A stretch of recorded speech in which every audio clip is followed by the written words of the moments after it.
Hello, everybody. I hope you all are doing well. Welcome back to the Great Ace Attorney Chronicles. So, we will continue where we left off, and I have not played this in probably in a couple weeks. So, we'll see if I remember everything. I hereby ask the defense, prosecution, and witness to return to their places, and I call upon all of you to continue to pursue the truth. Yeah, so I think we just finished our first summation examination. That's where I remember where we left off. So, Lord Van Zeeks, continue to substantiate the case for the prosecution, if you please.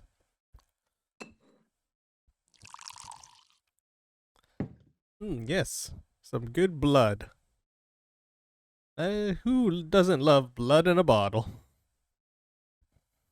Are you gonna say anything? Why is it so quiet? Oh, that's a waste.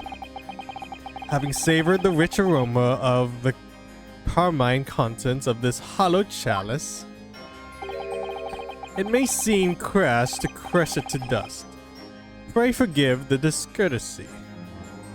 I mean, yeah, the thing must have been pretty valuable. Lord Van Zeeks! Is it cold in here, or is it just me?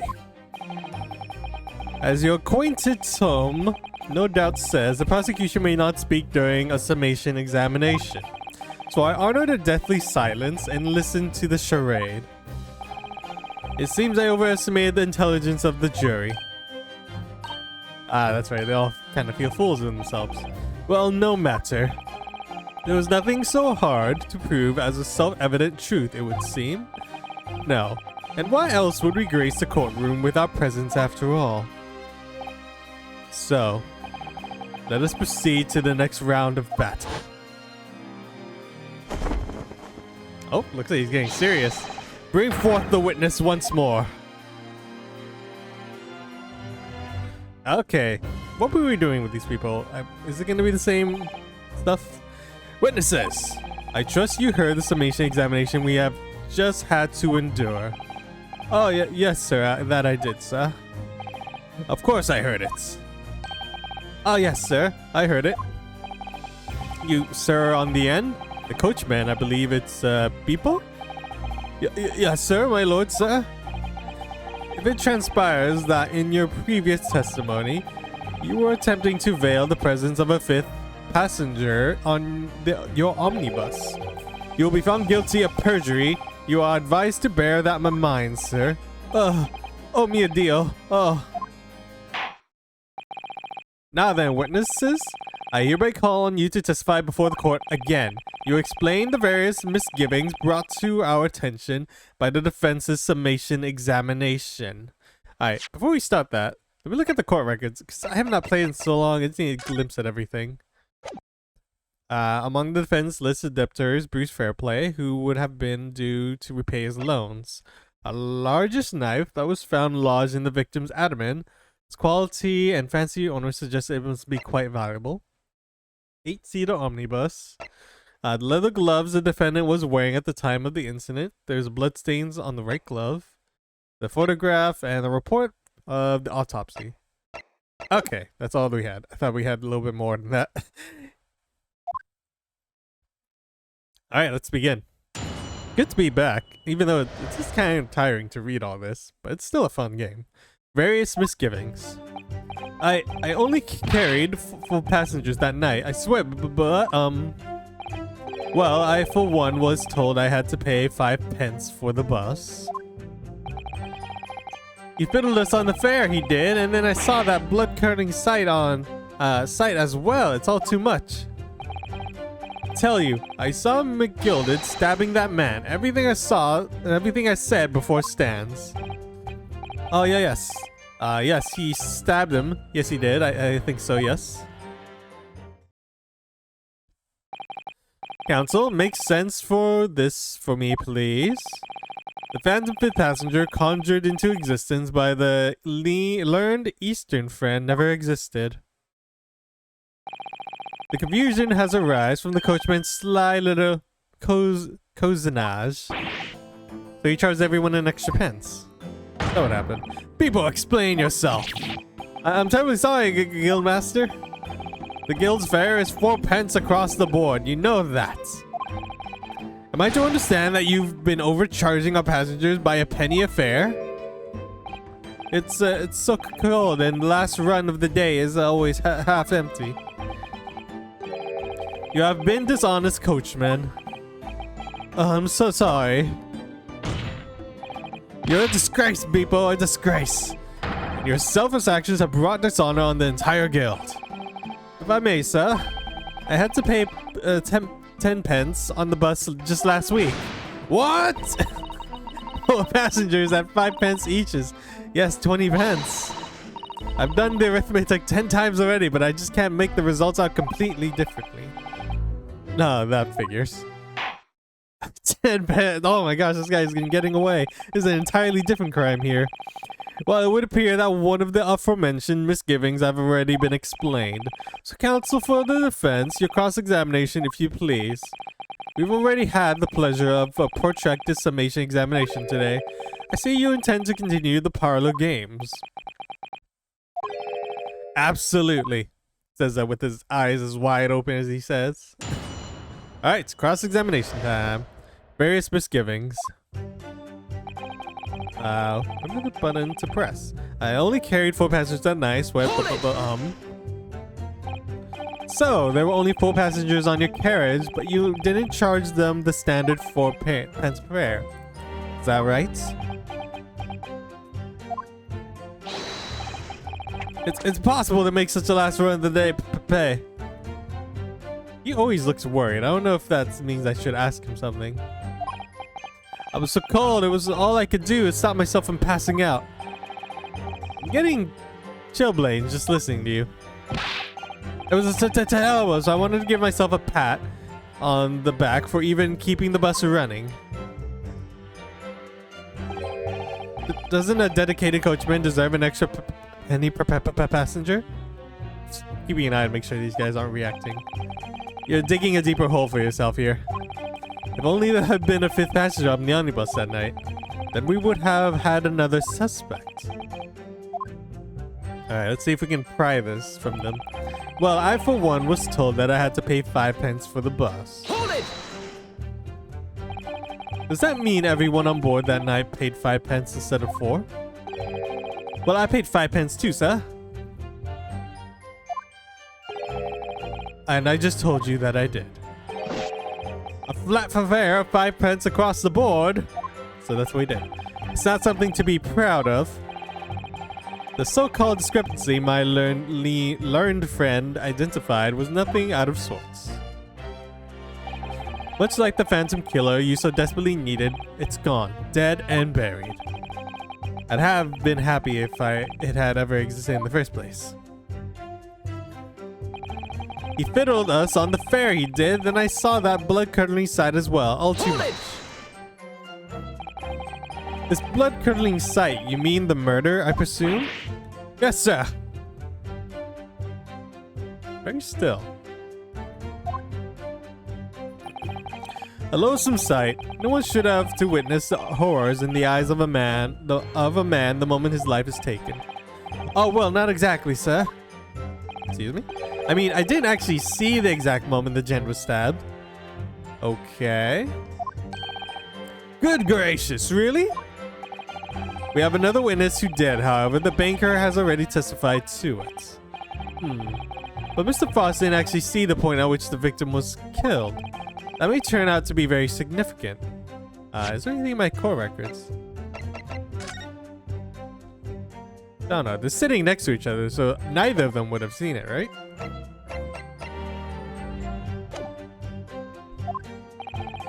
I heard the banker gent next to me take a sharp intake of breath. See, that's when I looked through the glass. That's when I saw the horrible blade poking out from his belly, all covered in blood. Every time I see a knife now, I can't help scream, even when I'm eating. I feel like there's some sort of discrepancy there. I tell you, I saw Miss McGilded stabbing that man. Everything I said before stands. So you saw the defendant, Mr. McGilded, stabbing the victim, Mr. Mason, who was sitting next to him. That's what I just said, isn't it? It was bothering me before, this was.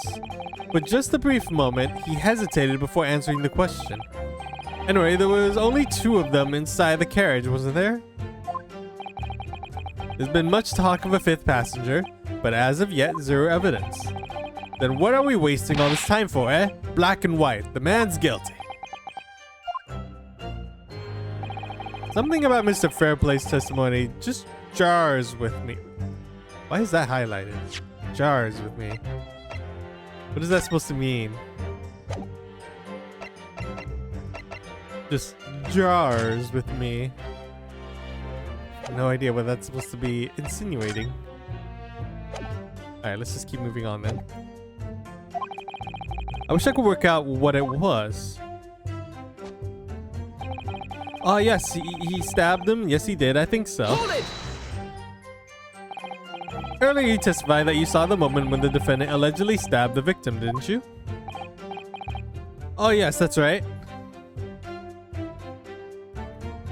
Why does this guy look all different? Can I say something? Can I pursue? Excuse me. Well, pursuing hurt me. Mr. First? Oh, how can I help you, sir? That last statement, did it trouble you in some way? Oh, not particularly, sir, no. If anything, he's troubling me with that hat of his. Has he greased his head? Oh dear, sir, I hope my hat's not troubling you, sir. It's still just an apprentice, you see. Mr. Naruto, even the witness can see what's going on through your mind. You really should be more careful. I wish it were that simple. Not long ago, this very trial nearly came to an end. Somehow, we managed to keep our chances alive here. I can't waste this cross-examination. I have to use it to bring some new facts to light. If you're not careful when you press these witnesses, the danger is that the jury will end up believing something unhelpful as they did before. Maybe, but we can't let the fear of that happening stop us from uncovering important new information. Yes, you're right. I need to pay careful attention here. I don't want to miss even a flicker of a reaction among the witnesses. Okay, so there isn't a reaction somewhere. I just missed it. Remember, if you happen to spot one of the witnesses reacting in a strange way, don't hesitate to pursue them as to that reason. Okay, okay. Only carried 4 passengers that night, I swear, but let's just talk to him again. We didn't finish talking to him. So there were only 4 passengers on the carriage, and you charged them standard 4 pence fare, is that correct? It's impossible to make the last run of the day pay. Nothing strange here. I was so cold, it was all that I could do to stop myself from passing out. I'm getting chilblains just listening to you. Have we already said that? Was this the first one? No reaction from them. So I guess I'm supposed to be looking for some sort of reaction. I wish I could see all of them at the same time. You're digging a deeper hole for yourself, blah blah blah. Alright, let's press this guy again. Let's keep an eye out for any reactions. So this means everyone on board paid 5 cents instead of 4. Well, I paid 5 pence, sir. Okay. And I just told you that I did. Fair 5 pence, blah blah blah across the board. That's something to be proud of, so it's called discrepancy. Blah blah. Alright, let's keep moving on. Doesn't seem like there's anything in there. And he fiddled with system unfair, that much blood curdling sight. So he doesn't really seeing the blood curdling sight. This blood curdling sight, you mean? Yes, sir. This guy isn't moving much for some reason. Loathsome sight. No one should have witnessed someone take his life. Oh well, not exactly, sir. I mean, I didn't actually see the moments. No reaction as of yet.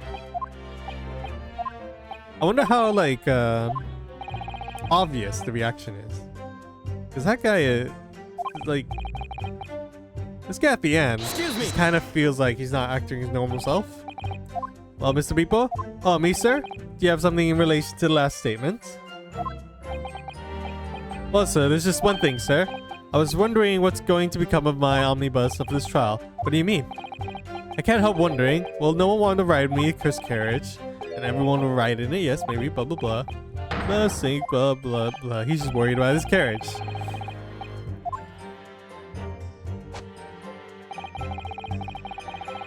Alright, let's press him on this and keep an eye on everyone's reaction. So you saw the friend Mr. Gillis stabbing the victim Mr. Mason who was sitting next to him. That's what I said, isn't it? What about you? Excuse me. Because you're sitting next to each other. How come you don't really see the same thing? Mr. First. Oh, how can I help you, sir? That last statement, did it trouble you? Oh, not particularly, no. Okay. Okay, let's move on from this. Alright, we didn't fully press this last one, I think. Hold it! So let's fully press this one. Earlier, you testified you saw the moment when the defendant allegedly stabbed the victim, didn't you? Oh yes, that's right. You said that the victim was on the floor and described the assailant holding the knife in an ice pick grip. I suppose I might have, you know, yes, put the cart before the horse, maybe? What? Put the cart before the horse? Wait, what does that mean? What's this? Well, I'm quite sure about most of it.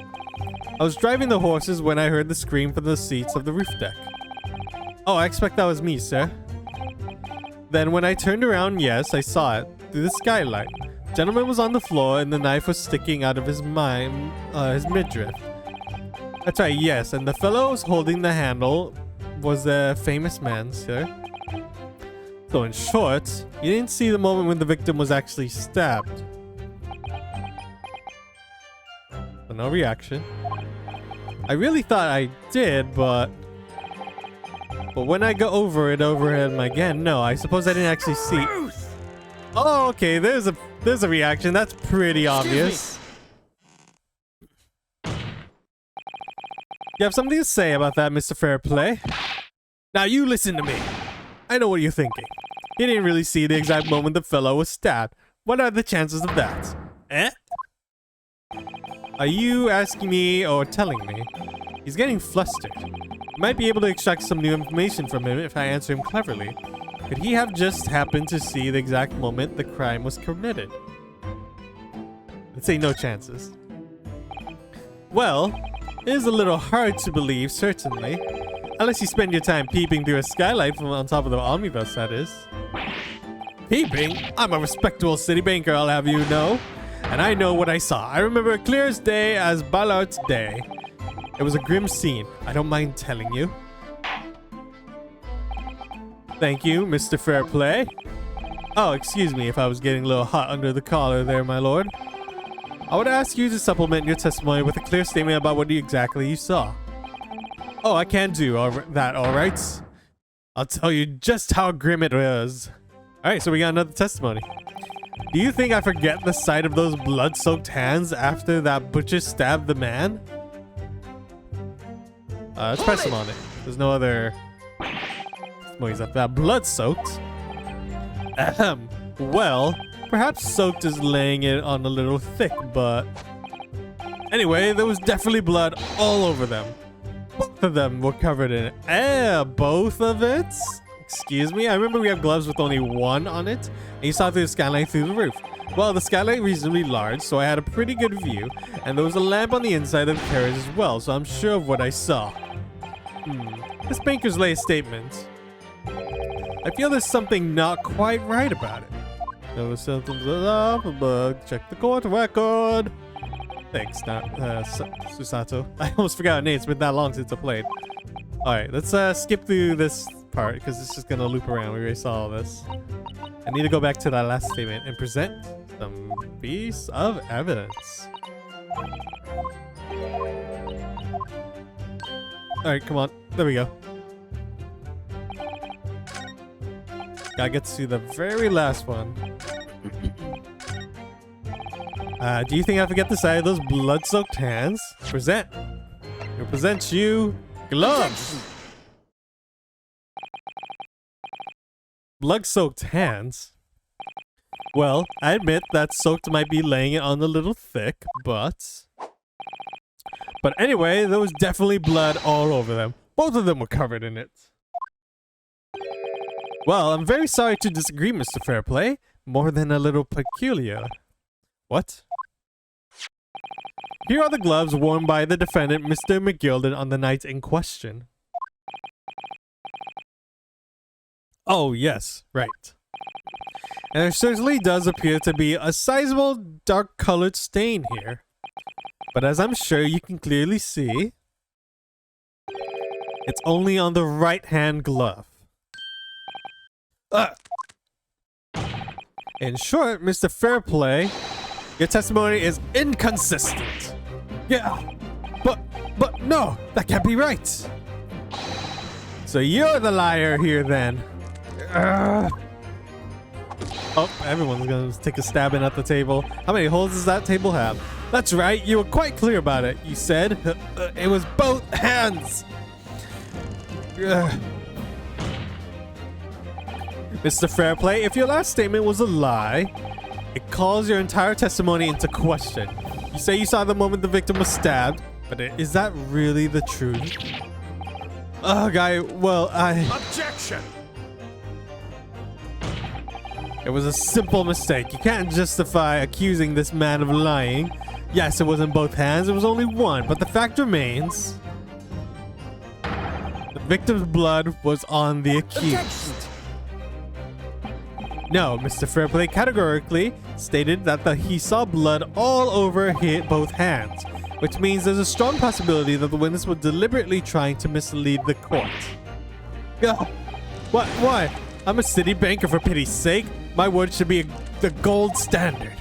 I'm a gentleman, not some gutter snipe. An upstanding member of society, don't prevaricate. He's claiming to have no reason to lie, but is that really the case? Mr. Naruto? If we had some evidence to explain why he might be lying, oh, I know exactly why. It could turn the tide of his trial completely. Something to show the man has compelling reason to lie in his testimony. I have evidence. My lord? Yes, counsel? The defense is ready to present evidence. By Jove, are you sure? Yes, evidence that will clearly demonstrate why Mr. Fairplay had reason to lie in his testimony. Yeah. Very well. I hereby call on the defense to present its evidence. The evidence that demonstrates a motive for the witness's alleged deception to the court. Take that! This is a list of the debtors who owe money to Mr. McGilded. Yes, a list of innocent victims crippled by the accused's extortion. The point is, among the names of the debtors is your name, Mr. Bruce Fairplay. What? Mr. Fairplay, are you currently indebted financially to the accused? No, well, it's barely worth being called a debt. According to the ledger, you owe 20 guineas. Not an inconsiderable sum of money, wouldn't you say? Well, what of it?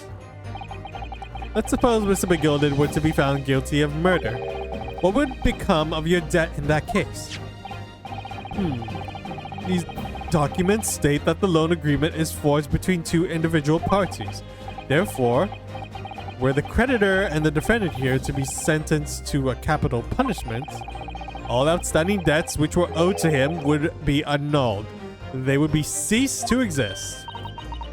Cease to exist? Mr. Fairplay, it is not the case that you claimed in your testimony to have seen something you never in fact saw.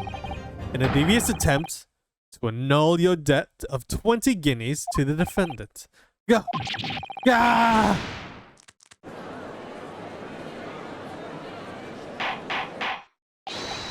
Order! Order! Order! Mr. Bruce Fairplay? Yes, my lord. Let me ask you again. And be aware that your answer may have most serious implications upon your future, sir. Did you, or did you not, see the precise moment in time at which the defendant is alleged to have thrust the knife into the victim? Oh, he's finding a hard time to say yes. Oh no. Your silence speaks volumes. You did not tell the truth in your testimony. Alright, now let's make a melodrama out of this. Perhaps I did overstate the truth a pinch. A pinch. But it makes no difference. I definitely remember seeing blood on McGilded's hands. Both of them. Objection! And yet, only one of the defendant's gloves, which we have here as evidence, is stained. So you keep saying. I wonder if I might be allowed to speak, sir. Go ahead, Mr. First. Well, the thing is, I think I remember seeing it myself as it happens. Seeing what? The blood, sir, on the assailant's hands. I think, yes. I'm almost sure that it was on both of his hands, not just one. What? What?